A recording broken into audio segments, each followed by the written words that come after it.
अस्सलामुअलैकुम एवरीवन। मैं हूं डॉक्टर मोहम्मद अशरफ। आज के इस ट्यूटोरियल में हम डिस्कस करेंगे कोरिलेशन को। कोरिलेशन के इस टॉपिक को मैंने 3 हिस्सों में डिवाइड किया है। Number 1, what is correlation.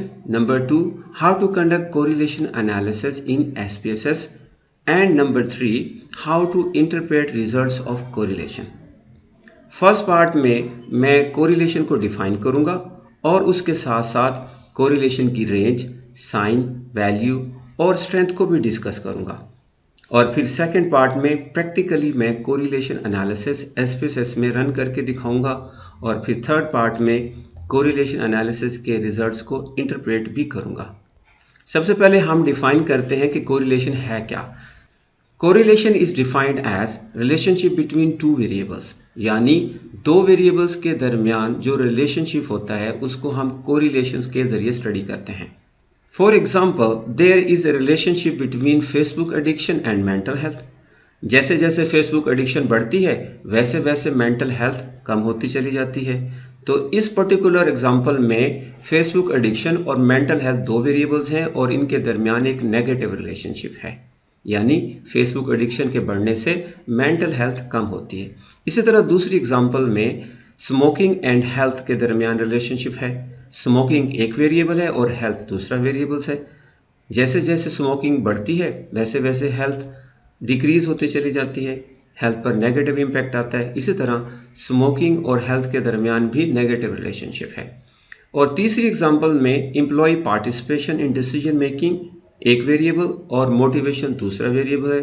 Mean is there any relationship between participation and motivation. जैसे जैसे एम्प्लॉय की पार्टिसिपेशन डिसीजन मेकिंग में बढ़ती है, एम्प्लॉय की मोटिवेशन भी बढ़ती चली जाती है। तो इस पर्टिकुलर थर्ड एग्जांपल में हम कह सकते हैं कि पार्टिसिपेशन और मोटिवेशन के दरमियान कोई पॉजिटिव रिलेशनशिप एग्जिस्ट करता है। और इसी तरह फोर्थ एग्जांपल में सैलरी एंड जॉब सेटिस्फेक्शन के दो वेरिएबल्स हैं और इनके दरमियान भी पॉजिटिव रिलेशनशिप मुमकिन है। जैसे जैसे एम्प्लॉय की सैलरी बढ़ती है वैसे वैसे जॉब सेटिस्फेक्शन भी बढ़ती है। तो प्रैक्टिकली जब हम डाटा कलेक्ट करते हैं और डाटा कलेक्ट करने के बाद इन डिफरेंट रिलेशनशिप्स को कोरिलेशन के जरिए एनालिसिस से स्टडी करते हैं तो फिर हमें पता चलता है कि एक्चुअली डाटा की बुनियाद पर इन वेरिएबल्स के दरमियान किस किस्म का कोरिलेशन एग्जिस्ट करता है। अब हम कोरिलेशंस को फर्दर साइंस, वैल्यू और स्ट्रेंथ के लिहाज से भी डिस्कस कर लेते हैं। साइन के लिहाज से कोरिलेशन दो तरह के होते हैं, नेगेटिव और पॉजिटिव कोरिलेशन। कोरिलेशन के हवाले से एक बात मैं क्लियर कर दूं कि कोरिलेशन या तो एग्जिस्ट करता है या नहीं करता। अगर कोरिलेशन एग्जिस्ट नहीं करता तो हम कहते हैं उसे नो रिलेशनशिप। अगर कोरिलेशन एग्जिस्ट करता है तो फिर दो पॉसिबिलिटीज हो सकती हैं। नंबर 1, नेगेटिव कोरिलेशन या फिर पॉजिटिव कोरिलेशन। नेगेटिव कोरिलेशन से मुराद ये कि जब एक वेरिएबल बढ़ता है तो दूसरा वेरिएबल कम हो जाता है, और पॉजिटिव कोरिलेशन से मुराद ये है कि जब एक वेरिएबल बढ़ता है तो दूसरा वेरिएबल भी बढ़ता है। तो इस तरह नेगेटिव कोरिलेशन में ऑपोजिट डायरेक्शन है और पॉजिटिव कोरिलेशन में दोनों वेरिएबल्स की सेम डायरेक्शन है। तो हम बेसिकली जब कोरिलेशन की वैल्यूज़ को कैलकुलेट करते हैं एसपीएसएस में या किसी और सॉफ्टवेयर में, तो उसके साथ जो साइन होता है उससे हमें पता चलता है कि आया कि कोरिलेशन पॉजिटिव है या नेगेटिव है। नॉर्मली नेगेटिव या माइनस का साइन हमें बताता है कि ये नेगेटिव कोरिलेशन है। अगर वैल्यू के साथ पॉजिटिव का निशान है तो हम कहते हैं कि ये पॉजिटिव कोरिलेशन है। आमतौर पर रिजल्ट्स में ये देखा गया है कि अगर नेगेटिव कोरिलेशन होगा तो माइनस का साइन ज़रूर होगा, और अगर पॉजिटिव होगा तो ज़रूरी नहीं कि उसके साथ प्लस का साइन लिखा हो। तो आप दूसरे लफ्ज़ों में यूँ कह सकते हैं कि अगर किसी वैल्यू के साथ कोई भी साइन ना हो, इधर नेगेटिव और पॉजिटिव, तो फिर हम उसको पॉजिटिव कोरिलेशन कंसीडर करते हैं।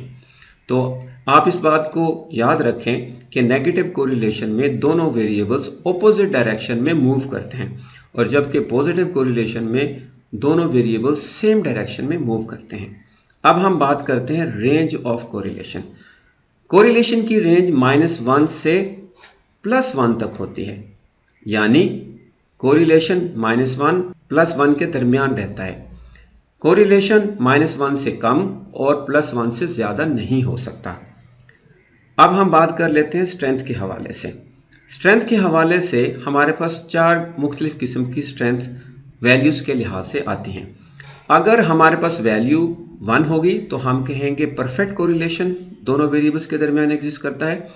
अगर वैल्यू 0.75 या इसके अराउंड होगी, नियर बाय होगी, तो हम इसे कहेंगे स्ट्रॉन्ग कोरिलेशन। और अगर वैल्यू 0.5 या इसके नियर बाय होगी तो हम कहेंगे मॉडरेट कोरिलेशन। और अगर वैल्यू 0.25 होगी तो हम इसे कहेंगे वीक कोरिलेशन। और अगर वैल्यू 0 होगी तो हम कहेंगे नो कोरिलेशन। माइनस का साइन बेसिकली हमें ये बताता है कि ये माइनस मीन्स नेगेटिव कोरिलेशन है। अगर -1 है तो हम कहेंगे परफेक्ट नेगेटिव कोरिलेशन है, और अगर +1 है तो हम कहेंगे परफेक्ट पॉजिटिव कोरिलेशन है।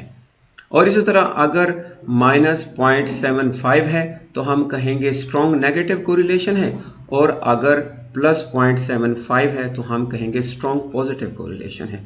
इसी तरह -0.5 और 0.25 के साथ हम इधर मॉडरेट नेगेटिव कोरिलेशन या वीक नेगेटिव कोरिलेशन की बात करते हैं। और अगर इनके साथ प्लस का साइन होगा तो हम कहेंगे, जैसे कि फॉर एग्जांपल +0.25 हो तो हम कहेंगे वीक पॉजिटिव कोरिलेशन, और इसी तरह +0.5 हो तो हम कहेंगे मॉडरेट पॉजिटिव कोरिलेशन है।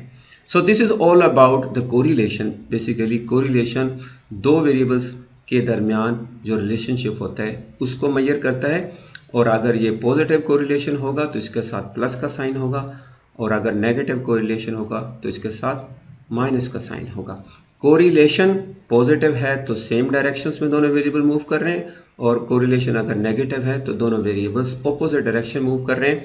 पॉजिटिव कोरिलेशन और इधर नेगेटिव कोरिलेशन दोनों की 4 फर्दर किस्में हो सकती हैं कि वो perfect negative, perfect positive, strong negative, strong positive, moderate और वीक नेगेटिव और पॉजिटिव कोरिलेशंस हो सकते हैं। आई मीन कि स्ट्रेंथ के लिहाज से कोरिलेशन की 4 टाइप्स हो सकती हैं। वो ये कि वो परफेक्ट, स्ट्रॉन्ग, मॉडरेट और वीक कोरिलेशन हो सकता है। अब हम सेकंड पार्ट की तरफ जाते हैं कि how to conduct a correlation in SPSS. SPSS में कोरिलेशन रन करने से पहले मैं एक मॉडल को लेता हूं ताकि हम उसके मुताबिक कोरिलेशन एनालिसिस करें। आप जैसे कि देख रहे हैं कि यहाँ पर एक रिसर्च मॉडल नज़र आ रहा है, और ये model basically impact of green HRM practices and employee eco friendly behaviour on organisational environmental performance से रिलेटेड है। जैसे कि आप देख सकते हैं कि यहाँ पे 3 वेरिएबल्स हैं। नंबर 1 GHRMP जो कि ग्रीन HRM प्रैक्टिसेस को रेफ़र करता है, और EEB employee eco friendly behaviour को रेफ़र करता है, और जबकि OEP ऑर्गेनाइजेशनल इन्वायरमेंटल परफॉर्मेंस को रेफ़र करता है। बेसिकली ये एक रिसर्च मॉडल है, और ये मैंने एक रिसर्च आर्टिकल से लिया है। अब हम बेसिकली ये देखना चाह रहे हैं कि इन तीनों वेरिएबल्स के दरमियान किस किस्म का रिलेशनशिप एग्जिस्ट करता है, और इस रिलेशनशिप को अंडरस्टैंड या एनालाइज करना चाह रहे हैं। इसके लिए हम एसपीएसएस में बाइवेरिएट कोरिलेशन एनालिसिस रन कर सकते हैं। हम एसपीएसएस में चलते हैं और वहाँ जाकर कोरिलेशन एनालिसिस प्रैक्टिकली रन करते हैं। जैसे कि आप देख सकते हैं कि आपके पास डाटा व्यू फाइल ओपन है एसपीएसएस के अंदर। आप यहाँ पर डाटा को थोड़ा सा ओवरव्यू करके देख सकते हैं। यहाँ पे काफ़ी सारा डाटा है। क्योंकि हमने कोरिलेशन एनालिसिस रन करना है तो इसके लिए हम मेन्यू के एनालिसिस वाले हिस्से में जाएंगे, और यहाँ पर हमारे पास कोरिलेट में बाइवेरिएट का ये वाला ऑप्शन मौजूद है।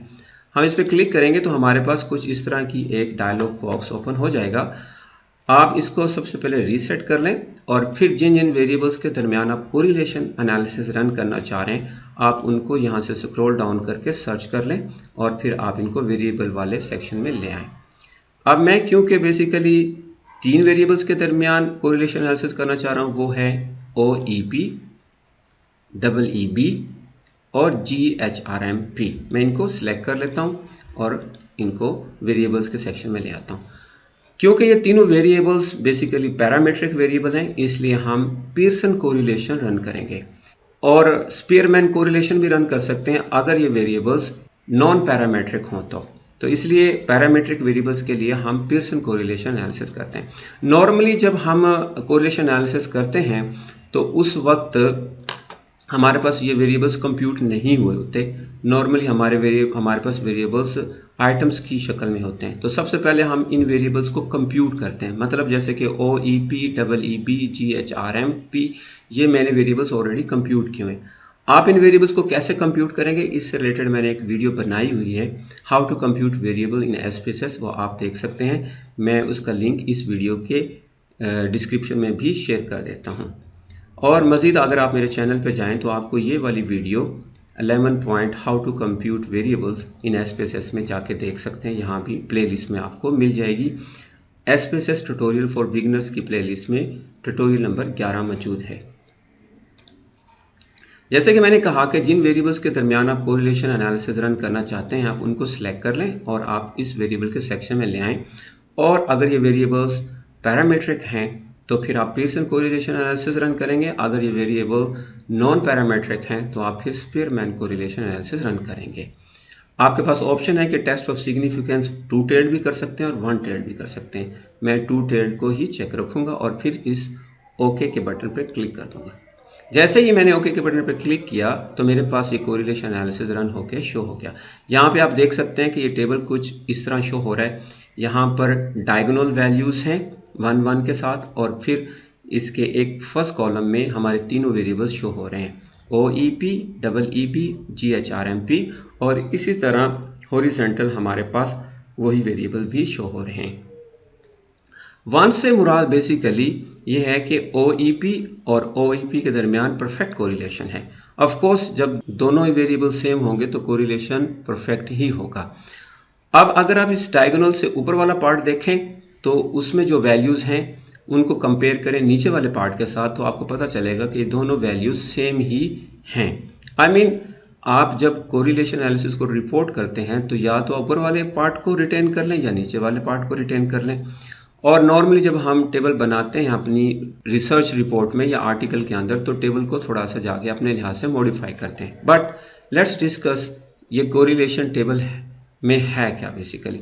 जैसे कि आप देख रहे हैं कि OEP का कोरिलेशन OEP के साथ जो वैल्यू आई है वो 1 है, और इसका मतलब यह कि परफेक्ट कोरिलेशन है। ऑफ कोर्स दोनों सेम है तो परफेक्ट ही होगा। इसी तरह ऑर्गेनाइजेशन इन्वायरमेंट परफॉर्मेंस का relationship employ eco friendly behaviour के साथ EEB के साथ 0.736 वैल्यू शो हो रहा है। और अगर इसकी आप सिग्निफिकेंट वैल्यू देखें तो वो 0.00 है, मींस इज हाईली सिग्निफिकेंट।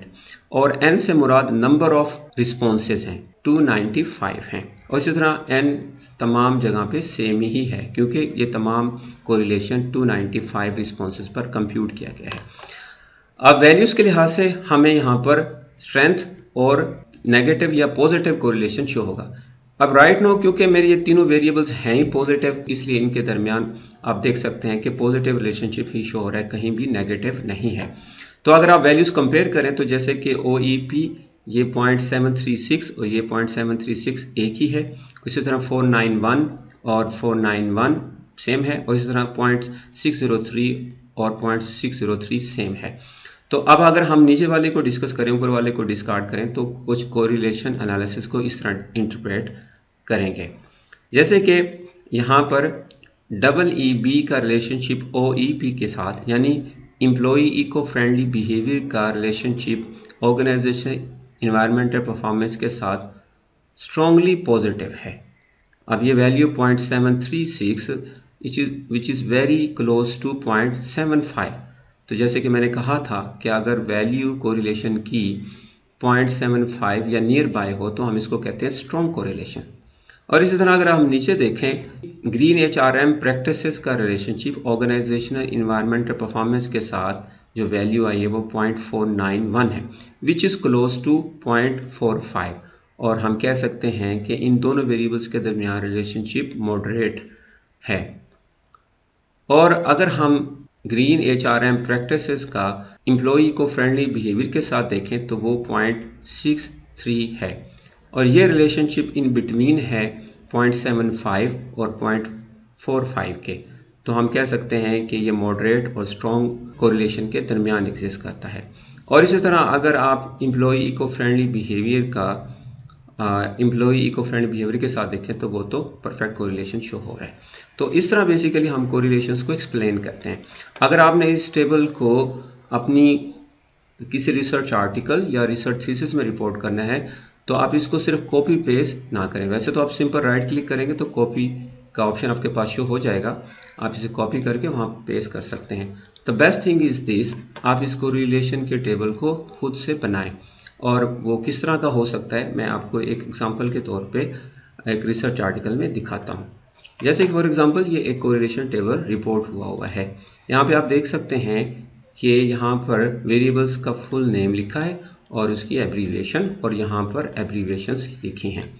तो अब आप ऊपर वाला सेक्शन सारा उड़ा देते हैं और डायगोनल्स में 1 1 छोड़ देते हैं, क्योंकि यहाँ पर इस टेबल में डिस्क्रिमिनेंट वैलिडिटी भी डिस्कस किया हो तो इसलिए डायगोनल में आपको कुछ वैल्यूज़ शो हो रही हैं जो कि square root of average variance extracted हैं। एनीवे हमारा ताल्लुक तो कोरिलेशन की वैल्यूज से है जो कि ये हैं। और इस पर्टिकुलर कोरिलेशन में आप देख सकते हैं कुछ नेगेटिव कोरिलेशन की वैल्यूज़ भी शो हो रही हैं। तो क्योंकि इसमें वेरिएबल्स डिफरेंट हैं, कुछ नेगेटिव रिलेशनशिप के भी हैं और कुछ पॉजिटिव के भी हैं, तो यहाँ पर आप देख सकते हैं कि जैसे कि आप देख सकते हैं कि परसीव डिसीजन एफर्ट का रिलेशनशिप नेगेटिव है RUI which is OPR reuse intention. Means जितनी डिसीजन एफर्ट ज़्यादा होगी उतनी ही इंटेंशन टू रीयूज OPR कम होगी, तो इसलिए यहाँ पर माइनस शो हो रहा है। और जबकि वैल्यू की बात करें स्ट्रेंथ के लिहाज से तो वो मॉडरेट नेगेटिव कोरिलेशन है बेसिकली। इसी तरह डिसीजन क्वालिटी के लिहाज से 0.792 है जो कि स्ट्रॉन्ग कोरिलेशन है। मींस जितनी ज़्यादा डिसीजन क्वालिटी बेटर होगी उतनी ही ज़्यादा इंटेंशन डेवलप होगी टू री यूज़ OPR। तो बेसिकली जब आप टेबल को रिपोर्ट करते हैं, ये वाला जो हमने टेबल कोरिलेशन का कंप्यूट किया है, तो आप इसको एज इट इज़ रिपोर्ट ना करें which is looks very bad और it gives not good impression. तो आप इस टेबल को सिर्फ कॉपी पेस्ट ना करें बल्कि आप अपनी रिपोर्ट में जाके कुछ इस तरह का टेबल बना लें कि कॉलम में कॉन्स्ट्रक्ट लिखें और उसकी एब्रीविएशन लिख दें, और या कोडिंग लिख दें जिसको हम कहते हैं, और फिर कोडिंग को यहाँ लिख दें और यहाँ से पता चल जाएगा कि ये कोडिंग से मुराद कौन सा वेरिएबल है। और इस तरह आप इजीली कोरिलेशंस के टेबल को एक्सप्लेन कर सकते हैं। आई होप आज के इस ट्यूटोरियल से आप लोगों ने अंडरस्टैंड किया होगा कि कोरिलेशन बेसिकली क्या है, कोरिलेशन की रेंज क्या है, इसके साइन से क्या मुराद है और इसकी वैल्यू और स्ट्रेंथ से क्या मुराद है, और SPSS में हम कोरिलेशन एनालिसिस कैसे करते हैं और उनको इंटरप्रेट कैसे करते हैं। कोरिलेशन को इंटरप्रेट करते हुए एक बात का ख़ास ख्याल रखें कि सिर्फ आप लोगों ने ये कह देना काफ़ी नहीं होता कि कोरिलेशन पॉजिटिव है या नेगेटिव है जैसे कि मैंने इस टेबल में दिखाया, बल्कि आपने एक्सप्लेन करना होता है कि आया कि कोरिलेशन परफेक्ट नेगेटिव या पॉजिटिव है या कोरिलेशन मॉडरेट स्ट्रॉन्ग या वीक है। और फिर उनकी डायरेक्शंस को भी एक्सप्लेन करते हैं कि कौन सा वेरिएबल बढ़े तो कौन सा वेरिएबल कम होगा और उनके दरमियान किस तरह का रिलेशनशिप हो सकता है, परफेक्ट, स्ट्रॉन्ग, मॉडरेट, वीक, इधर नेगेटिव और पॉजिटिव।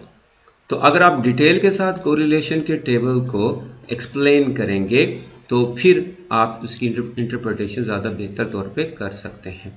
नॉर्मली मैंने देखा है रिसर्च आर्टिकल्स में वो सिंपल पॉजिटिव नेगेटिव कोरिलेशन की बात करते हैं, लेकिन कोरिलेशंस के दरमियान जो बेसिकली स्ट्रेंथ है और साइन के लिहाज से जो नेगेटिव या पॉजिटिव की बात होती है वो सही तरह से डिटेल के साथ नहीं बताते। तो आप इस चीज़ का ख़ास ख्याल रखें कि स्ट्रेंथ के लिहाज से कोरिलेशन वेरिएबल्स के दरमियान किस तरह एग्जिस्ट करता है। तो इस तरह आप ज़्यादा बेहतर तौर पर कोरिलेशन को एक्सप्लेन कर सकते हैं। अगर आज के इस ट्यूटोरियल से रिलेटेड आपका कोई क्वेश्चन हो तो आप मुझे ज़रूर कमेंट सेक्शन में पूछें। इंशाल्लाह I will try my best कि मैं जल्द से जल्द आपके सवाल का जवाब दूं। और इसके अलावा अगर आप किसी और टॉपिक पे चाह रहे हैं कि मैं एक ट्यूटोरियल रिकॉर्ड करूं तो आप उसको कमेंट में लिख सकते हैं। मैं कोशिश करूंगा कि उस टॉपिक पे भी आपके लिए एक वीडियो लाऊं। आप अपना बहुत ज़्यादा ख्याल रखिएगा। Take care. अल्लाह हाफिज़।